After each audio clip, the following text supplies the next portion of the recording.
नमस्कार साथियों, कैसे हैं आप सभी लोग। उम्मीद करता हूं कि सभी लोग बढ़िया होंगे। चलिए फ्रेंड्स, स्वागत है आप सभी लोगों का आपके अपने यूट्यूब चैनल पे स्टडी विद उमंग के साथ। फ्रेंड्स, आज हम इंग्लिश वोकेबलरी का बहुत ही इम्पॉर्टेंट जो पार्ट है उसका नाम है इडियम्स एंड फ्रेजेस, जिसको हम ब्लैक बुक की मदद से पढ़ने वाले हैं, जो कि हमारी आगामी परीक्षाएं हैं। CHSL है, MTS है, स्टेनो है और CGL के पेपर अभी हाल में चल ही रहे हैं। तो फ्रेंड्स, इन्हीं सब पेपर को ध्यान में रखते हुए हमने एक सीरीज स्टार्ट की है जो कि ब्लैक बुक से हमने चालू की है। चलिए फ्रेंड्स, हम देखते हैं, आगे बढ़ते हैं इस सीरीज़ में। इसमें सबसे इम्पोर्टेंट है कि ये सबसे पहले तो ब्लैक बुक से ली गई है सीरीज़, ठीक है। उसके बाद इसमें जो मोस्ट इम्पोर्टेंट ईडियम फ्रेजेस हैं उनके बारे में चर्चा की जाएगी। देन उसके बाद ये इम्पोर्टेंट किस किस एग्ज़ाम्स के लिए होने वाली है। तो फ्रेंड्स, ये सारे ही जितने भी SSC के एग्ज़ाम्स हैं उन सभी में ये इम्पोर्टेंट होने वाली है। फिर चाहे वो स्टेनो का एग्ज़ाम हो, CHSL का एग्ज़ाम हो, MTS का एग्ज़ाम हो या फिर CGL का एग्ज़ाम हो, कोई सा भी एग्ज़ाम हो, सभी के लिए दोस्तों क्या है, ये इम्पोर्टेंट होने वाली है। चलिए फ्रेंड्स, आगे चलते हैं। हम आगे देखा हमने। चलिए फ्रेंड्स, हम देखते हैं कि जो हमारा सबसे पहला जो ईडियम है वो लिखा हुआ है अ बैड हेयर डे। क्या लिखा हुआ है दोस्तों? A bad hair day. A bad hair day मतलब क्या होता है? A day on which everything seems to be go wrong. मतलब क्या है? एक ऐसा दिन जहाँ जो आपको कैसा दिख रहा है, जिस दिन आपको सारी चीज़ें कैसी दिख रही हैं, गलत होते हुए दिख रही हैं, वो क्या होता है? बैड हेयर डे, ठीक है। उसके बाद सेकंड वाला जो हमारा लिखा हुआ है वो लिखा है a bad patch. Bad patch का मतलब होता है period of difficulty. Period of difficulty मतलब एक आप कैसे समय से गुजर रहे हो। डिफ़िकल्टी मतलब क्या है? एक डिफ़िकल्ट समय से आप गुजर रहे हो, एक आपका पीरियड चल रहा है डिफ़िकल्टी का, उसको बोलते हैं हम a bad of patch. Then उसके बाद लिखा है अ बैड ऑफ रोजेस। देखो, आपको दिख रहा होगा ये बैड ऑफ पैच लिखा है और बैड ऑफ रोजेस लिखा है, दोनों ही एक दूसरे के क्या हैं? अपोजिट हैं। क्या हैं? अपोजिट हैं। लिखा है अ बैड ऑफ पैच मतलब अ पीरियड ऑफ डिफ़िकल्टीज, और वहीं सेम लिखा है अ बैड ऑफ रोजेज। तो बैड ऑफ रोजेज का मतलब क्या हुआ? An easy and happy situation. भाई एक बात बताओ, आप अपने घर गए और बढ़िया से आराम से एक बेड डला हुआ है और बेड पे बेहतरीन से रोजेज बिछे हुए हैं, मखमल का गद्दा डला हुआ है और उस पर रोजेज लगे हुए हैं बढ़िया। तो आपकी एक्सप्रेशन क्या होंगे? आपको कैसा महसूस होगा? बिल्कुल हैप्पी और ईजी सिचुएशन आपके सामने आने वाली है। वही उसी चीज़ को हम बोलते हैं अ बेड ऑफ रोजेज। फिर उसके बाद लिखा है अ बी हाइव। अ बी हाइव, बी मतलब होती है मक्खी, हाइव मतलब होता है छत्ता, मतलब एक मक्खी का छत्ता। मधुमक्खी का जो छत्ता है दोस्तों, आप सभी लोगों ने देखा होगा, मधुमक्खी के छत्ते में क्या इतनी सी जगह रहती है कि हम अपनी एक उंगली भी रख सकें? नहीं रहती है। इसीलिए जो बी हाइव होता है वो कैसा होता है? बहुत ज़्यादा बिजी होता है, मतलब बहुत ज़्यादा उसमें क्या है, बहुत ज़्यादा मक्खियाँ रहती हैं। इसकी वजह से उसमें क्या रहता है, उसमें बिल्कुल भी स्पेस नहीं रहती है, बिल्कुल भी जगह नहीं रहती है। इसीलिए ये इडियम जो है अ बी हाइव, इसका मतलब है अ बिजी प्लेस। मतलब क्या हुआ? एक बहुत ही बिजी जगह की बात हो रही है। और उसके बाद दोस्तों लिखा है अ बिग ड्रॉ। क्या लिखा है? A big draw. Big draw का मतलब होता है, आपने बिग मतलब होता है बड़ा, ड्रॉ मतलब होता है खींचना। आपने एक बड़ा खींच दिया, तो बड़ा खींचने का यहाँ इन द सेंस है यूज अट्रैक्शन। क्या? Use attraction. आपने किसी की तरफ क्या किया? यूज अट्रैक्शन किया, उसको बोलते हैं a word a big draw. A big draw मतलब ह्यूज अट्रैक्शन। देन उसके बाद देखो दोस्तों लिखा है अ words eye view. Words eye view लिखा है, देखो मैंने इसको यहाँ पे लिख भी रखा है कि ये 3 बार SSC में पूछा गया है, 3 बार रिपीटेड है। तो अपने आप में ये कैसा हो जाता है? अपने आप में इम्पोर्टेंट हो जाता है, क्योंकि हम जानते हैं कि SSC क्या करता है कि रिपीटेशन करता रहता है। पुराने पेपर उठाएगा यहाँ से वहाँ से, NDA का उठा के इसमें डाल दिया, CDS को उठा के CGL में डाल दिया, CGL को उठा के स्टेनो में डाल दिया, स्टेनो को उठा के MTS में डाल दिया, ये करता रहता है। उसके बाद देखो लिखा है हमारा अ वर्ड्स आई व्यू। मतलब वर्ड्स का आई व्यू कैसा होगा? भाई साहब एक बात बताओ, जो वर्ड होगा वो ऊपर उड़ेगा कि नीचे उड़ेगा? ऑब्वियस सी बात है कि भाई बर्ड है तो ऊपर ही उड़ेगा, और जब ऊपर उड़ेगा तो उसका व्यू कैसा होगा? व्यू बिल्कुल एकदम कैसा होगा? जर्नल होगा। और जर्नल होगा व्यू, और वो भी कहाँ से होगा? क्योंकि वो कहाँ उड़ रहा है? ऊपर उड़ रहा है, एबव, फ्रॉम एबव, मतलब ऊपर से ही एक कैसा व्यू है बेटा? जर्नल व्यू देखने को मिल जाएगा, ठीक है। उसके बाद दोस्तों देखो लिखा है नेक्स्ट हमारा क्वेश्चन है a blessing in disguise. A blessing in disguise, देखो ये इंपॉर्टेंट इसलिए भी हो जाता है क्योंकि ये कई बार पेपर में, बहुत सारे पेपर में पूछा गया है और एसएससी ने इसको, देखो आप देख पा रहे होंगे, 6 बार इसको रिपीट किया है। 6 बार इसको क्या किया है दोस्तों, रिपीट किया है। लिखा है आ हिडन फेवर। देखो इसका मतलब क्या होता है, अ ब्लेसिंग इन डिस्गाइज मतलब क्या हुआ, आ हिडन फेवर। हिडन फेवर का मतलब क्या हुआ कि जिसको हिंदी में हम बोलते हैं, आप लोगों ने आम आप भाषा में सुना भी होगा कि दुख के भेष में सुख। दुख के भेष में सुख मतलब क्या हुआ कि आपको दिख रहा था कि ये जो सिचुएशन है वो कैसी है, बहुत ही दुखदायक है, लेकिन आगे चल के इसका जो रिजल्ट निकला वो आपके लिए कैसा था, एक ब्लेसिंग थी। तो वही लिखा है अ ब्लेसिंग इन डिस्गाइज। फिर लिखा है अ हिडन फेवर। और दूसरा इसका कई बार ये भी देखने को मिल जाता है, something that seems bad turn out to be good. मतलब कुछ आपको ऐसा दिख रहा था जो कैसा था, बैड था, बैड दिख रहा था, लेकिन टर्न्स आउट पर वो बदल गया। और किस में बदल गया, टू बी गुड, मतलब अच्छे में बदल गया। जो चीज़ आपको गलत दिख रही थी, जो चीज़ आपको बुरी दिख रही थी, वो कैसे में बदल गई, अच्छे में बदल गई। उसी को बोलते हैं bad, a blessing in disguise. चलिए फ्रेंड्स आगे चलते हैं। हम आगे देखा,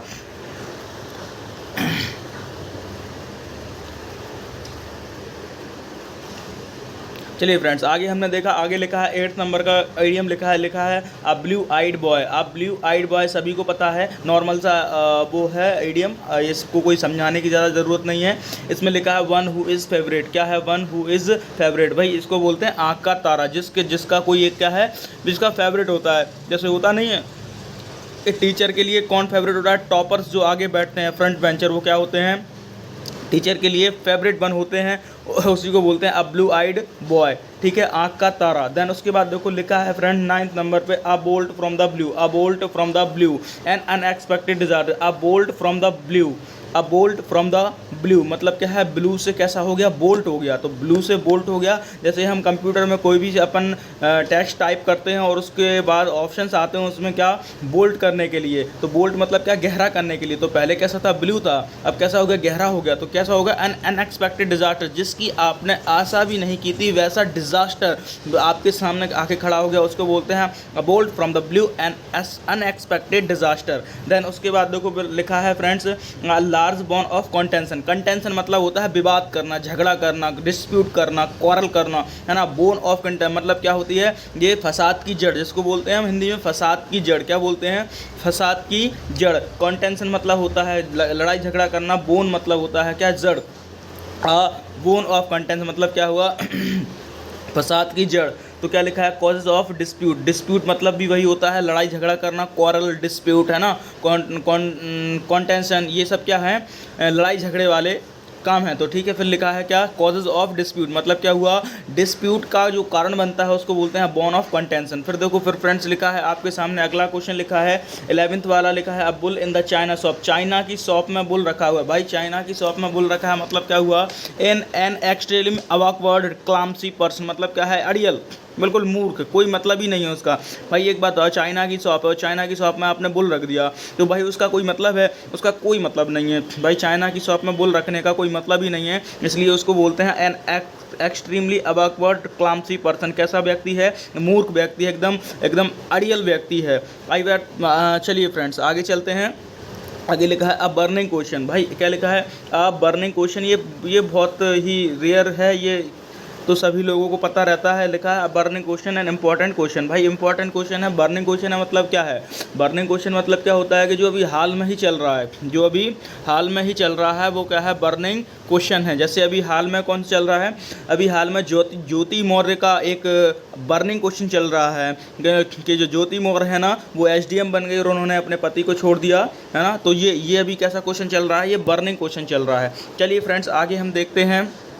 आगे लिखा है 13 वाला अ केक बॉल। अ केक बॉल, अब ये तो भाई सिंपल से देखने में ही समझ में आ रहा है, केक बॉल मतलब केक की दीवार। अब जो केक की दीवार होगी वो कैसी होगी भाई, बहुत ही कैसी होगी, इजी होगी। तो समथिंग वेरी इजी, जो बहुत ही इजी टास्क हो, बच्चों का खेल होता है। बच्चों का खेल कैसा होता है, बिल्कुल छोटा सा, अपन कोई भी कर लेगा। भाई केक बॉल है, कोई भी तोड़ देगा। उसके बाद देखो लिखा है अ कैन ऑफ वॉर्म्स। क्या लिखा है, अ कैन ऑफ वॉर्म्स लिखा है a complicated situation or problem. एक कैसी जटिल समस्या है, कैसी समस्या है, a can of worms a complicated situation or problem. एक ही बहुत ही जटिल सिचुएशन है या फिर बट जटिल क्या है, प्रॉब्लम आके खड़ी हो गई है, उसको बोलते हैं कैन ऑफ वॉर्म्स।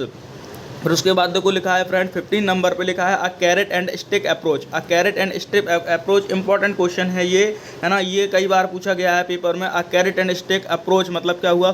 कैरेट मतलब हुआ कि आप उसको रिवार्ड भी दे रहे हैं, स्टिक मतलब आप उसको डांट भी रहे हैं। मतलब क्या हुआ? Rewarded and punishment that influence someone's behaviour. मतलब क्या हुआ कि जिसको हम हिंदी में बोल सकते हैं, हिंदी में आपने सुना होगा साम दाम दंड भेद, सुना है फ्रेंड्स, साम दाम दंड भेद। मतलब क्या हुआ? अ कैरेट एंड स्टिक अप्रोच मतलब क्या हुआ? Rewards and punishment that influence someone's behaviour. मतलब क्या हुआ? किसी के बिहेवियर में आपको क्या देखने को मिल जाएगा? रिवार्ड भी है और पनिशमेंट भी है उसके बिहेवियर में। तो भाई क्या हुआ? उसको क्या बोलते हैं? Carrot and stick approach. Then उसके बाद फ्रेंड्स लिखा है अ चेंज ऑफ हार्ट। क्या लिखा है? अ चेंज ऑफ हार्ट मतलब किसी का क्या है? हार्ट का चेंज होना। अब हार्ट का चेंज ऐसा तो है नहीं है कि किसी की हार्ट सर्जरी हुई हो, हार्ट ट्रांसप्लांट हुआ तो हार्ट चेंज का यहाँ पे जो मतलब है वो है a change in once opinion. मतलब किसी के विचारों में क्या हो जाता है? परिवर्तन आ जाता है, चेंज आ जाता है। चेंज इन वंस ओपिनियन, उसी ओपिनियन को जो चेंज आता है उसी को हम बोलते हैं चेंज ऑफ हार्ट। आई बात समझ में? चलिए फ्रेंड्स आगे चलते हैं हम। आगे देखा हमने, आगे हमारा देखो 17 नंबर पे लिखा हुआ है, बहुत ही सिंपल सा है, लिखा है चाइल्ड्स प्ले। चाइल्ड्स प्ले मतलब क्या होता है? वेरी इजी, बच्चों का खेल। क्या चाइल्ड्स प्ले आपको देखने से ही समझ में आ रहा है? चाइल्ड्स प्ले मतलब होता है क्या? बच्चों का खेलना था। बच्चों का खेल था तो कैसा था भाई? वेरी इजी था। चलिए फ्रेंड्स आगे देखते हैं, लिखा है a chip off old block. ये भी इंपॉर्टेंट है, ये कई बार पूछा गया है। A chip off old block, ये ओल्ड ब्लॉक की चिप है। तो ओल्ड ब्लॉक की चिप ऐसा तो है नहीं है कि हमारे अंदर कोई रोबोट है हम और चिप लगी है और चिप खींच के हम दूसरे में लगा दी तो क्या कोई ओल्ड ब्लॉक का चिप का मतलब होता है यहाँ पे remains them of once father. मतलब कोई अपने बिल्कुल हूबहू अपने पिता के जैसा दिखता है उसको बोलते हैं a chip off old block. बिल्कुल अपने पिता के जैसा होता है तो उसको क्या बोलते हैं? Chip off old block. मतलब वो चिप कैसी है? ओल्ड ब्लॉक की चिप है। चलिए फ्रेंड्स आगे लिखा है क्लोज शेप। क्लोज शेप का मतलब क्या होता है? Narrow escape from danger. मतलब डेंजर से क्या है? बाल बचना, खतरे से कैसा बचना? बिल्कुल नैरो स्केप, बाल बचना, क्लोज शेप। देन उसके बाद लिखा है क्लोज बुक। क्लोज्ड बुक का मतलब होता है मिस्ट्री। भाई क्या है? बंद किताब। अब जब बंद किताब है तो एक मिस्ट्री है, हमें उसके बारे में कोई पता नहीं है, कोई नहीं पता तो कैसा हो गया फ्रेंड्स? रहस्यमय हो गया। कैसा होगा? रहस्यमय। उसके बाद फ्रेंड्स लिखा है 21 नंबर का a close fisted person. Close fisted का मतलब होता है अपने हाथ सिकोड़ लेना। मतलब कैसा है? मिजर है। माइजर मतलब क्या होता है? एक बहुत ही कंजूस व्यक्ति की बात हो रही है। क्लोज फिस्टेड पर्सन जो क्या है? अपने हाथ सिकोड़ लेता है जब भी पैसे खर्च करने की बात हो तो उसको क्या बोलते हैं? माइजर मतलब कंजूस व्यक्ति। फिर उसके बाद देखो लिखा है फ्रेंड्स अ कोल्ड फिश। क्या लिखा है? Cold fish. अब कोल्ड फिश का मतलब ये तो नहीं है कि मछली ठंडी हो गई, है ना। इसका मतलब क्या हुआ? Someone who seems unfriendly and who does not share his feeling. तो कोल्ड फिश का मतलब क्या हुआ? कि जो एक ऐसा व्यक्ति है जो कैसा दिख रहा है आपको? अनफ्रेंडली दिख रहा है। And who does not share his feeling, और वो अपनी फीलिंग को क्या नहीं कर रहा है? शेयर नहीं करता है। और आपको कैसा दिख रहा है? अनफ्रेंडली दिखता है। मतलब वो कैसा है? आपके साथ फ्रेंडली व्यवहार नहीं बनाना चाहता है, अनफ्रेंडली दिख रहा है। और साथ ही क्या है? Who does not share his feelings, और वो अपनी फीलिंग्स को भी क्या नहीं कर रहा है? शेयर नहीं कर रहा है। उसी व्यक्ति को हम बोलते हैं अ कोल्ड फिश। क्या बोलते हैं? A cold fish. फिर उसके बाद देखो फ्रेंड्स लिखा है अ कुक्कू इन द नेस्ट। भाई कुक्कू इन द नेस्ट, कुक्कू मतलब सभी लोग जानते हैं, कोयल को कुक्कू बोलते हैं। कुक्कू इन द नेस्ट, कुक्कू कहाँ पर है? नेस्ट में है। फिर उसके बाद देखो इसका मतलब क्या हुआ? अनवेलकम इंट्रेंडर। क्या बोलते हैं? अनवेलकम इंट्रेंडर। इंट्रेंडर मतलब क्या होता है? जो इंट्रेंडर मतलब होता है घुसपैठिए। मतलब क्या हुआ? कि जो बिना परमिशन के किसी के घर में घुस जाए या कहीं पे भी घुस जाए उसको बोलते हैं इंट्रेंडर। इंट्रेंडर क्या है? अनवेलकम इंट्रेंडर, जिसको हमने बिल्कुल वेलकम नहीं किया, अनवेलकम थी। मतलब क्या हुआ? अनवेलकम इंट्रेंडर मतलब क्या है? घुसपैठिए जो कि बिना अनुमति के और बिना स्वागत के क्या है? किसी के घर में घुस गए, उसको बोलते हैं कुक्कू इन द नेस्ट। फिर उसके बाद देखो लिखा है अ कट एबव समथिंग। अ कट एबव समथिंग, अ कट एबव समथिंग मतलब क्या है? किसी भी चीज़ को ऊपर से काट देना। क्या कर देना? किसी भी चीज़ को ऊपर से काट देना। जब किसी भी चीज़ को आप ऊपर से काट दोगे तो उसका क्या होगा? Superior to. सुपीरियर मतलब क्या हुआ? आपने अच्छी चीज़ तो उसकी रख ली, क्या कर लिया? सुपीरियर टू का मतलब क्या होगा? आपने अच्छी चीज़ तो रख ली और बाकी का छोड़ दिया। आप कोई सी भी चीज़ लो, सबसे अच्छी कहाँ पर होती है? एबव कट, मतलब ऊपर की तरफ होती है, और आपने सबसे ऊपर वो ही काट लिया तो क्या हुआ? सुपीरियर टू हो गया। जैसे आप एक नाइफ ले लीजिए, चाकू ले लीजिए, चाकू का क्या है, आपने ऊपर से क्या कर दिया, एबव कट कर दिया, मतलब ऊपर से काट दिया। तो ऊपर से जब काट दिया तो फिर क्या है, वो जिसकी जो उसकी सुपीरियर था वो सब क्या है चला गया, क्योंकि उसकी जो नोक थी, है ना, नोक थी वो क्या हो गई, टूट गई। तो वो फिर ज़्यादा मतलब काम का नहीं बचा, है ना। पहले ज़्यादा अच्छा था, अब एज़ कम्पेयर टू जो अभी बचा हुआ है उससे पहले ज़्यादा अच्छा था, इसलिए वो सुपीरियर टू को क्या कर दिया, हटा दिया। इसीलिए बोलते हैं a cut above something superior to. फिर उसके बाद फ्रेंड्स लिखा है 25 नंबर पे अ डैम स्क्वाइब। अ डैम स्क्वाइब का मतलब क्या हुआ, डिसअपॉइंटिंग रिजल्ट। रिजल्ट कैसा आया, डिसअपॉइंटिंग आया, मतलब बिल्कुल निराशाजनक जो रिजल्ट आया उसको हम बोलते हैं अ डैम स्क्वाइब, अ डैम स्क्वाइब। चलिए फ्रेंड्स आगे चलते हैं हम। आगे हमने देखा, आगे 26 नंबर पे लिखा है a damsel in distress. A damsel in distress. Distress का मतलब होता है क्या, दुविधा में होना या समस्या में होना। डैम सेल का मतलब होता है युक्ति, युक्ति को बोलते हैं damsel. A damsel in distress, तो ये जो हमारी युक्ति है वो कैसी है, डिस्ट्रेस मतलब कैसी है, किस में है, परेशानी में है, दुख में है, तो उसको बोलते हैं हेल्पलेस वुमन, एक अबला नारी, हेल्पलेस वुमन। ठीक है, चलिए आगे देखा हमने अ डार्क हॉर्स। बहुत ही इंपॉर्टेंट क्वेश्चन है। डार्क हॉर्स मतलब होता है, कई बार पूछा गया पेपर में, एन अनएक्सपेक्टेड विनर। एक विनर है मतलब एक जीता हुआ, एक विजेता है ना। वो भी कैसा था, अनएक्सपेक्टेड था, जिसकी हमें कोई आशा नहीं थी, उसने क्या कर दिया, टॉप कर दिया। इसका राइट बिल्कुल सबसे अच्छा एग्जाम्पल जो है वो है, सभी लोगों ने, आपने 3 इडियट मूवी देखी होगी। 3 इडियट मूवी में जो रेंचो था, रेंचो क्या आया, कहाँ पे आया था, सबसे टॉप पे आया था कि नहीं, सबसे टॉप पे। तो वो सबसे टॉप पे आया था, और उसके जो 2 दोस्त थे, है ना, राजू और फरहान, तो उनको बिल्कुल भी एक्सपेक्ट नहीं था कि वो कहाँ करेगा, टॉप करेगा। इसीलिए तो जो हमारा वो रेंचो था उसने क्या किया, वो कौन बन गया, अ डार्क हॉर्स बन गया। कैसा बन गया, एन अनएक्सपेक्टेड विनर बन गया, जिसकी किसी को आशा नहीं थी वो जीत गया। उसके बाद देखो फिर लिखा है diamond in the rough. A diamond in the rough मतलब क्या है, कोरा हीरा, बिल्कुल एकदम कोरा हीरा। डायमंड इन द रफ, कोरा हीरा। Someone or something with potential or talent और but lacking of training and polish. देखो क्या लिखा है, समवन कोई व्यक्ति या फिर कोई वस्तु कैसी है, बहुत ही बढ़िया है, जिस व्यक्ति के पास क्या है, टैलेंट है, और उस वस्तु में क्या है, पोटेंशियल है, बट कमी किस चीज़ की है, ट्रेनिंग की और पॉलिश की। मतलब कहते नहीं है कि बिल्कुल कोरा हीरा है और इसमें क्या है, पॉलिश की कमी है, इसको पॉलिश कर दो, तराश दो, बढ़िया मज़ा आ जाएगा, है ना। आई बात समझ में। चलिए आगे चलते हैं। आगे लिखा है डाइम और dozen. A dime a dozen. Dime का मतलब होता है मनी। डाइम जो लिखा है यहाँ पे लिखा है, डाइम का मतलब होता है मनी, और डजन का मतलब आप लोग जानते ही हो। चलिए लिखा है अ डाइम अ डजन, मतलब एक पैसा और एक दर्जन। तो भाई एक बार बताओ, एक पैसा और एक दर्जन होगा, भाई एक पैसा मतलब एक दर्जन में कितने आते हैं, 12। तो मतलब मान लो यहाँ पे एक पैसा लिखा है, एक पैसे में एक दर्जन होता है, तो भाई एक पैसा इज इक्वल टू 12।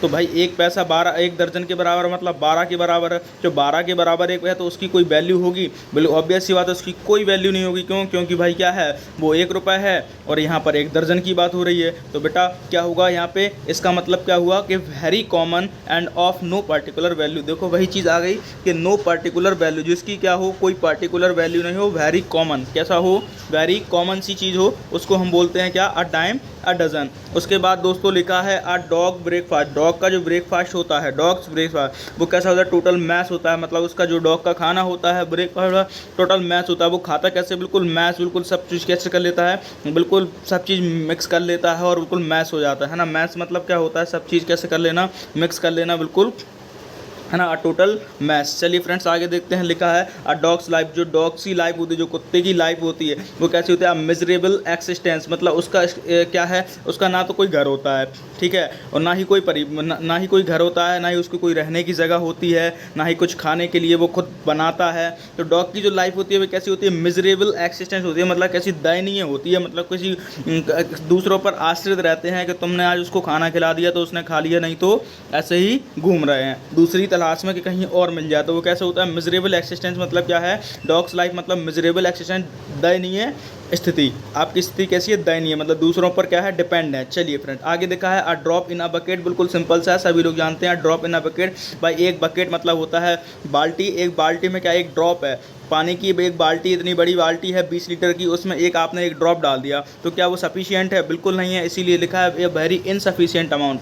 कैसा अमाउंट है, इनसफिशिएंट। मतलब क्या हुआ, ऊँट के मुंह में जीरा, बिल्कुल आपने ऊँट के मुंह में जीरा रख दिया, उसको क्या फ़र्क पड़ने वाला है। चलिए आगे लिखा है drop in the ocean, same दोनों चीज़ें कैसी हैं, सेम है। वेरी स्मॉल अमाउंट मतलब बहुत ही कम है ना अमाउंट है, जितना आपको चाहिए उससे तो बहुत ही कम है ना। आपने ocean in the drop, drop in the ocean, तो भाई ओशियन में क्या है, ड्रॉप है, तो वही चीज़ है कि ऊँट के मुंह में जीरा। आई बात समझ में। चलिए